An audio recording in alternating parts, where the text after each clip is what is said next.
Olá, amigos. No encontro de hoje, eu tinha prometido para vocês Sócrates, mas eu senti a necessidade de dar um passo atrás. Na verdade, o projeto é ambicioso. A minha intenção é semanalmente apresentar para vocês um nome na linha de pensamento, na linha de grandes nomes do pensamento. E herdeiros de Foucault que somos, há uma necessidade de temporalização e de espacialização daquele que pensa. Herdeiros também de Bakhtin, sabemos que a genialidade não floresce como se fosse uma planta num pântano. Quem quer que seja aquele que venhamos a chamar de gênio, ou aquele que tem uma ideia genial, ele é resultante daquilo que Bakhtin chama de polifonia de discursos. Então, o gênio é exatamente aquele que conseguiu arrumar de forma mais criativa a polifonia de discursos que o constitui. Se para você não está claro, só um pouquinho que eu vou dar um passinho atrás para você entender. O que há atrás aqui de mim? Livros, vídeos, cursos, contatos, simpósios, conferências, viagem, cinema, teatro. Tá claro? Tudo isso aqui é formador de quem eu sou. E eu sou produto dessa polifonia de discurso. Não alcancei e não vou alcançar o status da genialidade, porque não é de minha alçada uma arrumação mais criativa dessa polifonia de discurso. Homens como Sócrates, Platão, Aristóteles, Agostinho de Hipona, Tomás de Aquino, Maquiavel, Hobbes, Hugo Grotius, são aqueles que conseguiram dar essa criatividade. Por isso, chamamos de gênios. Mas lembrem-se, eles são espacializáveis, mesmo que suas ideias tenham extrapolado as fronteiras de onde nasceram. E eles são temporalizáveis, mesmo que suas ideias tenham extrapolado o tempo no qual existiram. Partindo desse pressuposto, eu senti a necessidade de espacializar e temporalizar esse grupo que aqui vamos chamar de pré-socráticos, Sócrates, Platão e Aristóteles. O que verão, portanto, é uma aula sobre Grécia, cuja preocupação maior nossa é fazer a cama para que o Sócrates possa deitar. Então, você já vai vendo a importância do fulano, né? Precisamos de uma aula para a aula, né? Precisamos de uma aula para a aula. Para começo de conversa, o que eu preciso que você entenda é esse espaço que chamamos Grécia Antiga e esse tempo que chamamos Grécia Antiga. Estamos falando de um período que vai de 2000 anos antes de Cristo, tá claro? Século 20 antes de Cristo, ao século 2 antes de Cristo, ali aproximadamente 200 anos antes de Cristo. Então, estamos falando de um período de aproximadamente 1.800 anos. Esse esse tempo histórico, ele ganha concretude em um espaço que é dividido em 3 grandes partes que merecem menção. Primeiro, eu gostaria que você entendesse que existe uma Grécia continental. Essa Grécia continental, ela tem cidades como Esparta, Atenas, Corinto, né? Para quem gosta de um fulano que atende pela alcunha de Paulo de Tarso, vai lembrar das cartas de Paulo para Corinto. Essa Grécia tem uma parte insular, tem uma parte de ilhas. E aí ficam as famosíssimas e badaladíssimas ilhas de Mykonos, Rhodes, Creta. E essa Grécia tem uma dimensão asiática.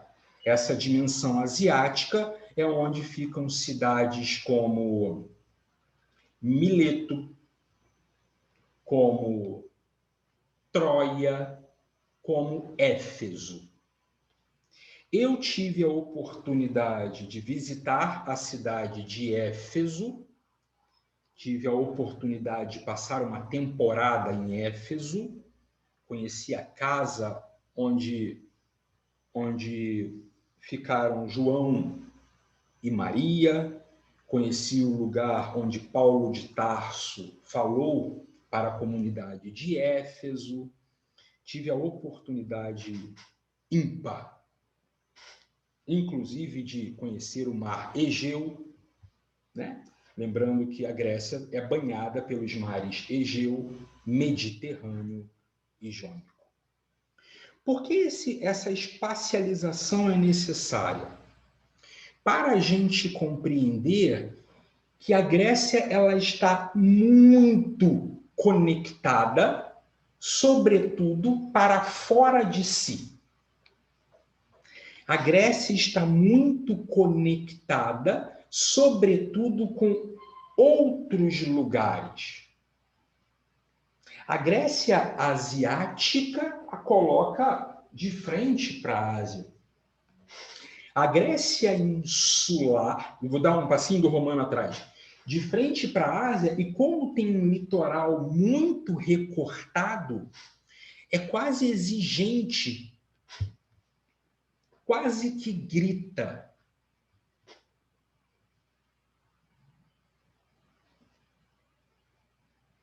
As atividades portuárias. Eu vou te dar uma ideia de proximidade também para que possa te ajudar. Antes de ir a Éfeso, eu estava em uma cidade na Turquia chamada Cônia. E antes de Cônia, eu estava em uma cidade chamada Capadócia. Capadócia, onde ficaram os primeiros cristãos, né? A comunidade dos cristãos primitivos fizeram uso da Capadócia. Ao sul da Capadócia é onde fica Tarso, que é exatamente onde nasceu Saul, que depois assume o seu nome romano e fica como Paulo. Por que essa volta? Para você entender que o fato da Grécia asiática ter muitas conexões para o continente e ter um litoral tão recortado para a sua atividade portuária, já coloca a Grécia em pleno contato com outros povos. Então, daqui a pouco, falaremos de Tales de Mileto. E o Mileto vai lembrar a você Grécia asiática. Por que aparece um gênio, um pré-socrático, o primeiro deles? Justamente ali. Porque ali você tem as condições materiais para que alguém possa ter a formação que vai ser utilizada na arquitetura de uma polifonia mais criativa. Quando a gente vai para as ilhas, o problema está resolvido, porque as ilhas são dentro do mar. Há uma exigência continuada de contato com esses povos. Quando entramos para o continente, não é diferente. Não é diferente. Estima-se que Atenas tenha chegado a 100 mil habitantes. E aí vou te dar até um dado curioso. Tarso chegou a ter o status de Atenas, só para você também entender a genialidade daquele Paulo. Platão, em Atenas do século VI, Paulo em Tarso do século I, né? Paulo regulava a idade com Jesus de Nazaré. Dada essa espacialidade de uma Grécia que se divide em continental, insular, né? As ilhas, e asiática, podemos agora dar um passo adiante para pensar a Grécia na sua temporalidade. A gente vai começar com esse período que vai do século XX ao século XII. Lembrem-se, antes de Cristo, a gente vai ter uma numeração decrescente, tá bom? Então, do século XX ao século XII. Eu estou me fazendo claro? Do século XX ao século XII é um período que chamamos de pré-homérico. O nome já auxilia, né? Quem quer que tenha feito a divisão pensou nos estudantes. Antecede as obras de um fulano chamado Homero. Nesse período pré-homérico é quando a gente tem o processo de ocupação propriamente dito da Grécia. Esse processo de ocupação se dá pelos indo-europeus, também conhecido como arianos, especialmente os povos aqueus, na sequência jônios, na sequência eólios. Tipo de nomenclatura que não precisaremos, é só para nacos de erudição.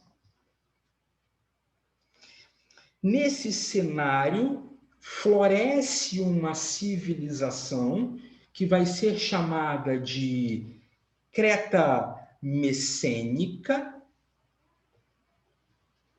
e ali já dá os primeiros passos de nossa, isso aqui é legal.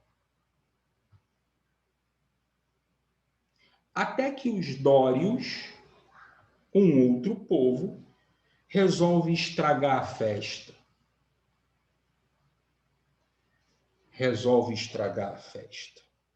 E manda para o ralo a civilização messênica. Isso vai dar origem a um fenômeno que chamamos de diáspora judaica. Ó. Diáspora grega. Tá claro? Diáspora grega. Essa diáspora marca o fim de um tempo e o início do outro, que é quando aparecem as obras de um fulano chamado Homero. Você precisa entender que todas as vezes que falarmos de autores da antiguidade, a coisa não é tão simples quanto parece. E por que não? Porque o livro não veio pronto. Não foi assim. Alguém chegou em uma cidade grega, das muitas que já citamos, foi até a biblioteca local e lá estavam Ilíada e Odisseia. Não foi assim, né? Foram descobertas arqueológicas em que a gente foi encontrando fragmentos de texto e reunindo isso na forma de um livro. Então, lembrem-se, esses livros antigos dos quais falamos, eles são a resultante de uma montagem. Primeiro ponto. Segundo ponto, você já copiou matéria do colega de classe? Né? Lembra lá dos idos do primeiro, segundo, terceiro ano? Lembra lá pelos idos da graduação ou da pós-graduação? Você já o copiou? E quando você copia e compara a cópia com o original, é uma espécie de caos. Então, eu quero que você entenda que aquilo que vamos chamar de imprensa só vai aparecer no século XVI com Gutenberg. Desde os primeiros nacos de escrito até Gutenberg, eu estou falando aí de cerca de 4.000 anos antes de Cristo, 5.500 anos. Ao longo desses 5.500 anos de produção, lembrem-se, são os copistas que passam a obra adiante. Então, o que eu preciso que você entenda? O livro não foi encontrado inteiro, ele é resultante de fragmentos. 2, eles foram copiados para serem passados de pai para filho. 3, dificilmente, já que pegamos textos que foram arrumados, eles são compostos, eles são pensados, eles são feitos, eles são escritos por uma pessoa só. Então, quando você for ler Ilíada e quando você for ler Odisseia, você vai perceber, por exemplo, que em nenhum momento um cita o outro. Em nenhum momento um nem lembra da existência do outro. Vai perceber também que a narrativa ganha estilos e pegadas distintas, uma autoralidade diferente. Logo, provavelmente teve mais de um autor. Se você está achando que temos problemas nas mãos, aguenta firme que vem o quarto problema. Então, qual é o primeiro problema? O livro não está inteiro, ele é uma resultante de fragmentos. Qual é o segundo problema? Não lembro mais, acabei de esquecer. O segundo problema vai ficar para trás, mas esse era o terceiro, eu acho. O terceiro problema é que várias pessoas escrevem. O quarto problema... o segundo problema é aquele passado de pai para filho por copistas, né? O terceiro problema é que várias pessoas escrevem. O quarto problema talvez seja o mais grave. Como é que faz para traduzir? Porque não bastasse ser do grego para português, do grego para inglês, que já seria um problema seríssimo, porque nem as letras se equivalem com precisão. A gente tem um outro problema, mais sério ainda, que é a forma de escrever era outra. Percebeu? Feito esse longuíssimo preâmbulo, eu lembro a você que esse período homérico, que vai do século XII ao século VIII, tem esse nome porque vai se basear nessas duas obras. Ilíada que é exatamente a obra que fala da Guerra de Troia, fundamentalmente, né? E Odisseia, que trata fundamentalmente da volta para casa de um fulano que atende pela alcunha de Odisseu, que ficou mais conhecido como Ulisses. Então, Vitão, será que o nome deveria ser Ulisseia, né? Ulisseia. É porque na guerra Ulisses inventa. Pois é. Na guerra Ulisses inventa de cegar um filho de Poseidon, vai.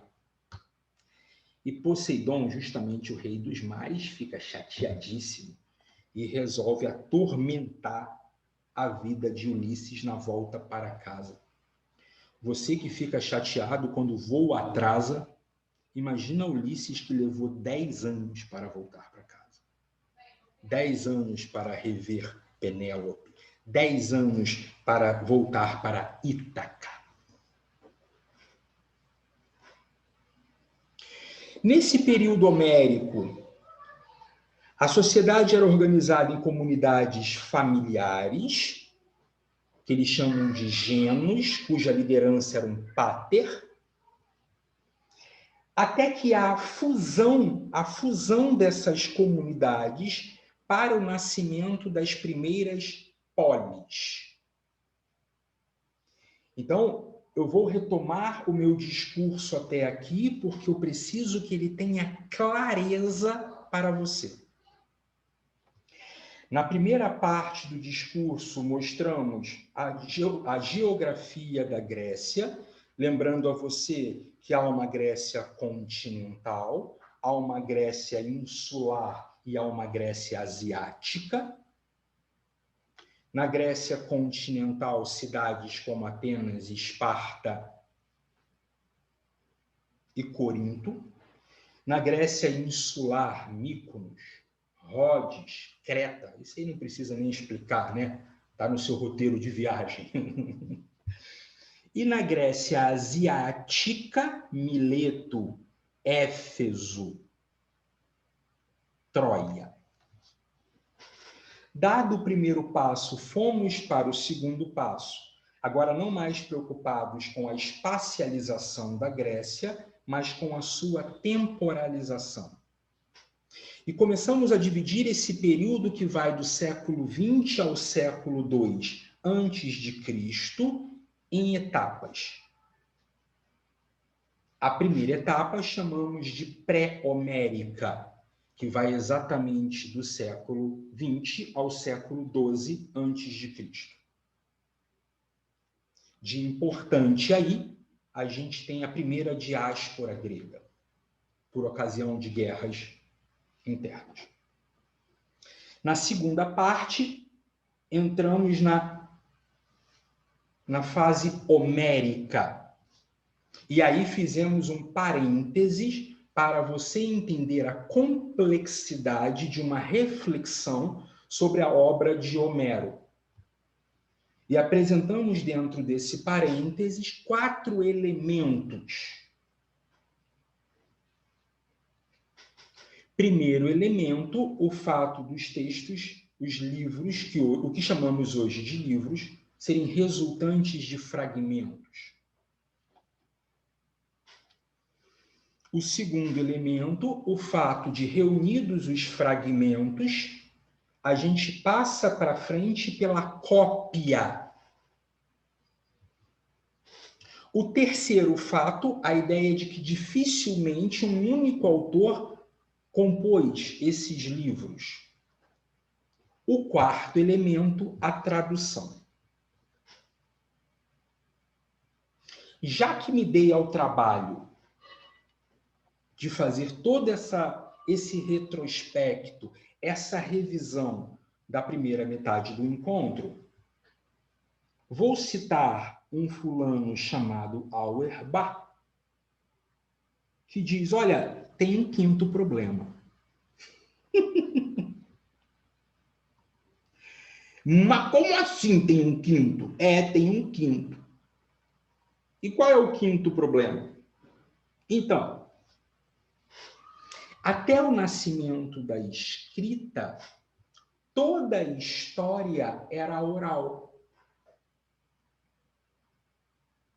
Ela era, portanto, espacializada e temporalizada. A partir do momento em que nasce a escrita, a gente faz com que as histórias rompam com o espaço. Você está no Brasil lendo uma história grega.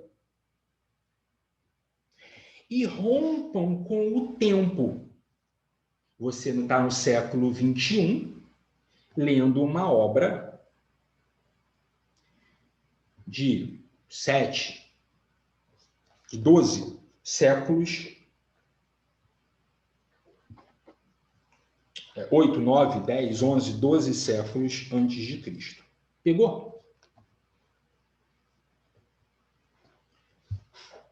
E aí, o que nos garante que, se tudo deu certo, a reunião dos papiros, a cópia, o autor, a tradução, tudo deu certo.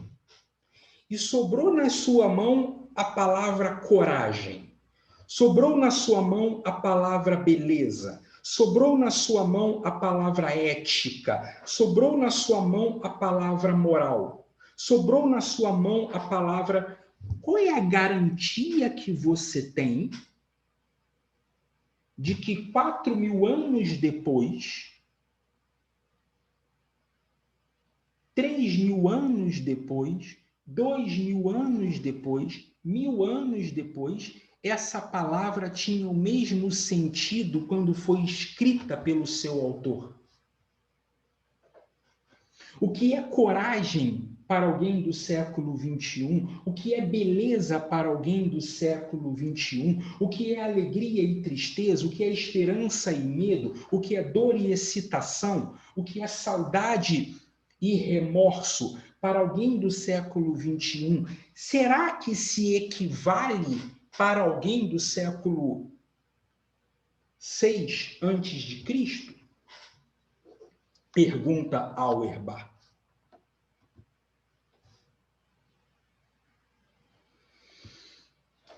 E a gente vai para a próxima etapa de temporalização.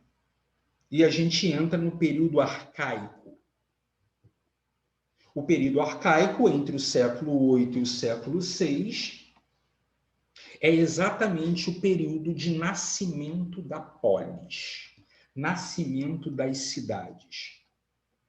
E aí vale menção duas importantíssimas cidades. A cidade de Atenas, que vai desenvolver uma democracia, governo do demo, calma, governo do povo, e Esparta, que vai defender uma oligarquia. Oligarquia, governo de oligo, governo de poucos. Nesse caso, os descendentes dos dórios. Então, eu não sei se você entendeu Atenas e Esparta como duas grandes e importantíssimas cidades, as duas participantes da Grécia continental. Atenas desenvolve a democracia, Esparta desenvolve a oligarquia. Tudo ia muito bem. Até que os persas, hoje pensamos ali pelo Irã, resolvem melar a festa. Mas eu quero que você entenda que agora estamos entrando no período mais importante para a gente, que é o período clássico.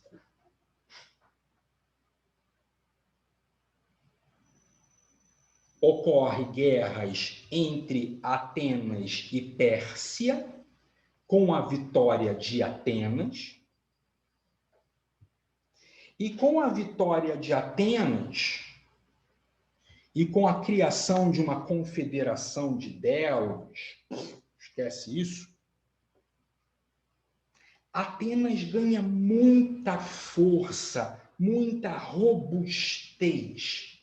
E eu preciso que você compreenda que a ascensão econômica culmina com a ascensão cultural. Então, quando falarmos de renascimento e você pensar Michelangelo com Davi, Da Vinci com Mona Lisa, Rafael, Donatello, você vai pensar na Itália de Gênova e Veneza, riquíssima.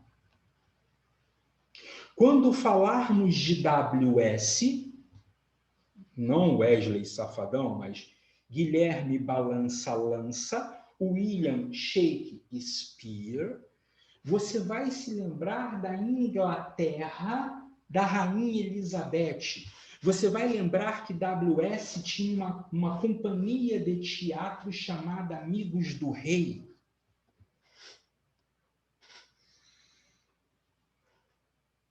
Eu quero que você entenda que o Brasil do Plano Real, o Brasil da ascensão econômica do final da década de 90, é o Brasil que retoma o seu cinema com o Quatrilho. Tudo isso é para que você entenda que quando há ascensão econômica, há uma ascensão cultural, porque você cria uma materialidade, você cria um ambiente em que é propício o desenvolvimento de ideias. É propício o desenvolvimento de articulações. É possível o contato, é possível a troca. E é nesse cenário que na cidade de Mileto aparecerá o primeiro pré-socrático.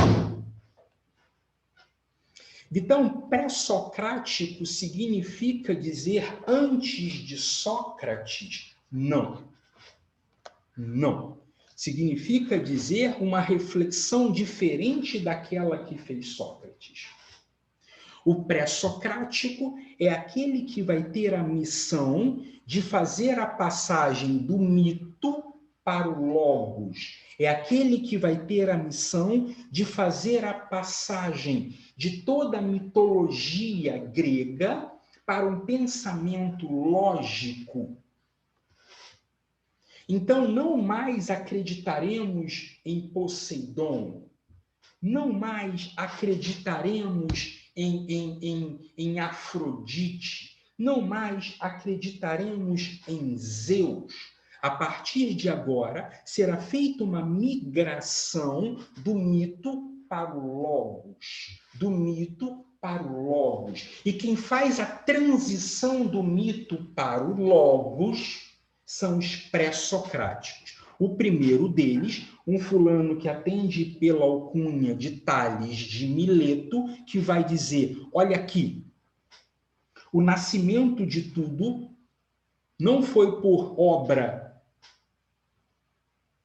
de Zeus, Epimeteu, Prometeu. O nascimento de tudo se dá pela água. É claro, você já conhece o fim da história. Então, quando você olha para trás, você fala, o nascimento de tudo pela água. Mas, não seja tolo. É imprescindível pensar em perspectiva. Porque hoje você acha que mitologia é uma espécie de conto da carochinha.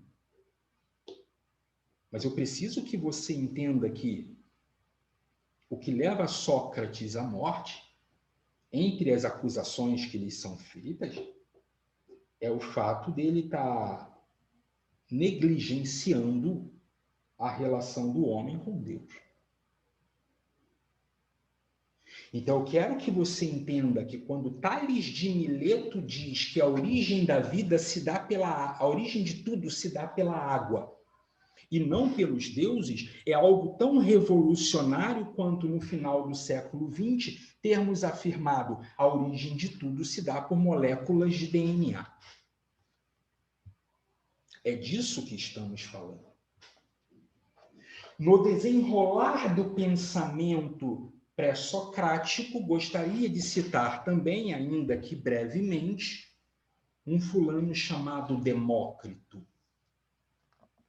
E é ele quem vai propor a ideia de que, no início de tudo, a partícula inicial é uma partícula que não se divide, átomo, não se divide, átomo, não se divide, átomo, indivisível. É de Demócrito, um pré-socrático, alguém responsável pela viagem entre o mito e o logos, o responsável por ter cunhado a ideia que hoje movimenta boa parte da química de estudantes até o ensino médio. Átomo.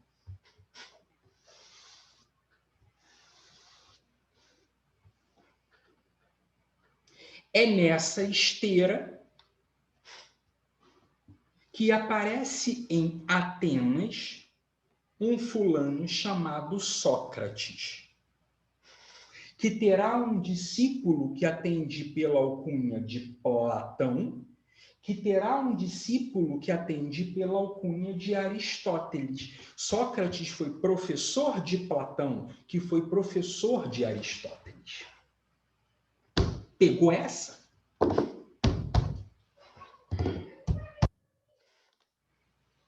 Estamos, portanto, dentro do período clássico da Grécia Antiga, que vai do século VI ao século IV, 200 anos de intenso florescimento. Se você gosta de ler e gosta de pensar Paulo de Tarso, lembre-se, quando Paulo de Tarso chega a Atenas, em nada se parece com a Atenas do século VI ao século IV. Tá? Porque entre os séculos 6 e 4 está o fervo da pororoca. Mais precisamente no século V, o século de Péricles. Talvez nesse momento você consiga até imaginar Sócrates dançando pagode. Mas não era exatamente isso, se é que você me entende. Acontece que Esparta entra em guerra com Atenas, na famosa Guerra do Peloponeso. Para ser mais preciso, a Liga do Peloponeso versus a Confederação de Delos, vence e implanta a oligarquia. Oligarquia. Não dura muito tempo. Toda tentativa de cerceamento da liberdade é vã. E porque não dura muito tempo, Tebas rapidamente derruba Esparta. Mas isso dá início a sucessivas guerras e fragiliza a Grécia.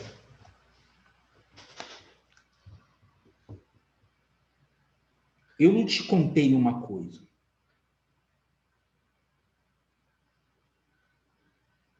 Quando Platão morre, Aristóteles não pôde assumir a escola-academia. Porque Aristóteles era da cidade de Estagira. Ele não era cidadão ateniense.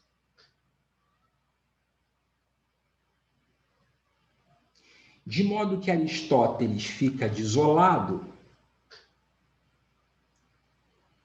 e vai parar no palácio de Filipe II, rei da Macedônia. Porque o pai de Aristóteles, Nicômaco, era médico de Filipe II. Networking é tudo, velho. Networking é tudo. Então, veja, Nicômaco, pai de Aristóteles, era médico de Filipe II, rei da Macedônia. Quando Aristóteles se vê sem lugar para ficar, porque a academia agora está com um sobrinho de Platão, Aristóteles vai para a Macedônia e vai ser tutor do filho de Filipe II. O filho de Filipe II era Alexandre o Pequeno. O filho de Filipe II era Alexandre o Pequeno. Acontece que, por ocasião da fragmentação da Grécia em guerras internas, Filipe II, rei da Macedônia, pega o seu exército e invade a Grécia. Mais tarde, o seu filho, Alexandre, agora o Grande, cresceu, né? Não só vai se apropriar daquilo que fez o seu pai, Filipe II, como vai estender os seus tentáculos para Egito, Índia. E é claro, Alexandre II foi filho de Filipe II e foi aluno de Aristóteles. Logo, é alguém profundamente conectado com o pensamento grego. É por isso que a última fase chamamos de helenístico. Porque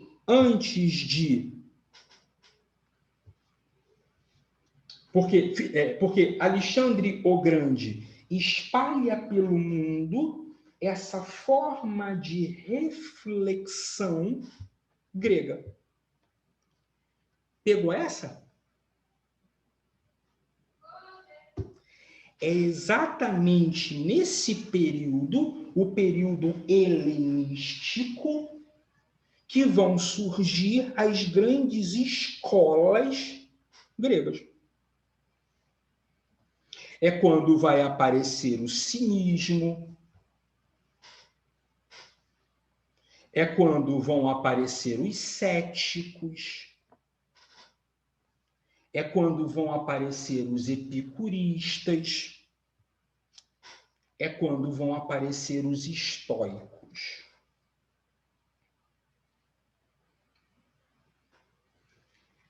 Alexandre o Grande ganha muita força, mas acontece que em algum momento Alexandre o Grande precisa partir, né? Os que assumem o seu lugar não têm a mesma pegada.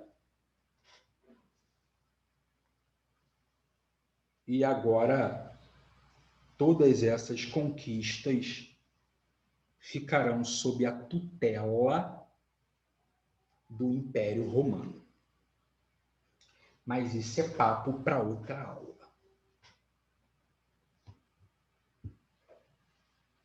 O que eu quero que você saia daqui entendendo é que o nosso discurso ele tem dois pilares muito claros. Um primeiro pilar espacial, que lembra a você que a Grécia antiga essa Grécia entre o século XX e o século II a.C., ela era dividida em continental, insular e asiática. Um segundo pilar é um pilar temporal, em que você entende que esses 1.800 anos, eles foram divididos em 5 etapas. Uma primeira etapa pré-homérica, onde aconteceu a primeira ocupação e a primeira diáspora grega. Uma segunda etapa homérica, que é onde a gente pega as referências de Ilíada e Odisseia. Uma terceira etapa arcaica, que é onde a gente vê o nascimento da polis, e aqui dentro nascem as grandes cidades, Atenas, que vai desenvolver a democracia, e Esparta, que vai desenvolver a oligarquia. O período clássico, que é exatamente o que mais interessa a gente, que é onde vão aparecer os pré-socráticos, aqui citados Tales de Mileto e Demócrito, aqueles que fizeram a viagem entre mitos e logos, e os 3 porquinhos que vieram depois, Sócrates, Platão e Aristóteles, um discípulo do outro. A última etapa, a etapa helenística, é exatamente quando Filipe II, pai de Alexandre o Grande, que foi aluno de Aristóteles, pai e filho vão formar a dupla que vão dominar, num primeiro momento, a Grécia e depois o mundo todo.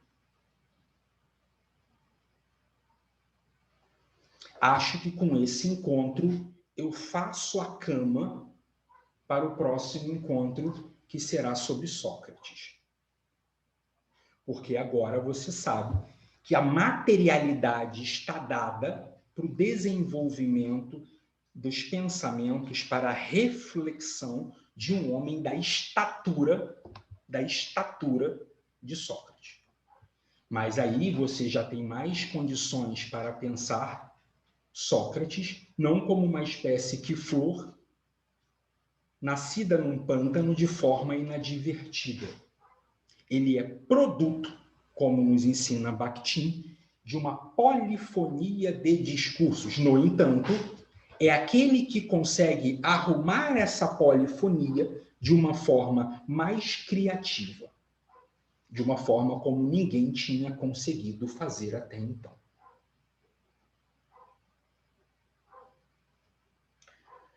Por último, e não menos importante, para você sair daqui com uma reflexão a mais, como se essas que ofereci tivessem sido poucos, eu quero que você pense em uma coisa. Já estivemos diante de grandes impérios. Já estivemos diante de grandes cidades. Já tivemos diante de grandes nomes. E o final de todos eles foi um só. Sejam os impérios, sejam as cidades, ou sejam os grandes nomes, todos tiveram um só fim. O fim.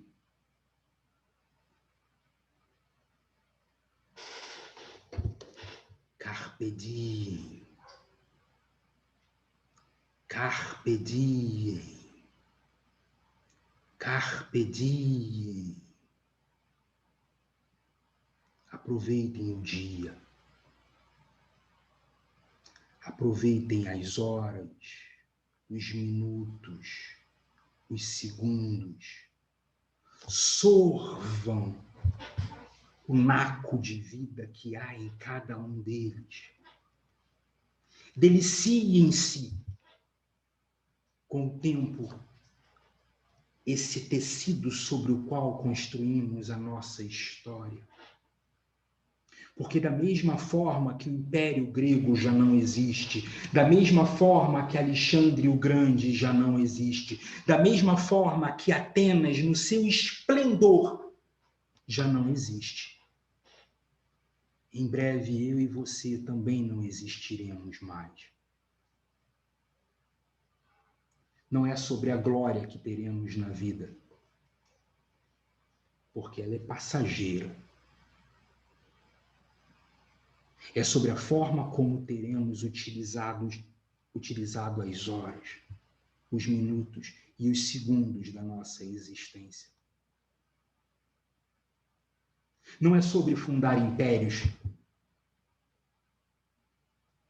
que deixam marcas na história, remetendo a um passado que já não é. É sobre se fundar como um império que é capaz de viver o presente e sorver cada segundo, aproveitando o dia. Carpe diem. Beijo enorme no coração de vocês e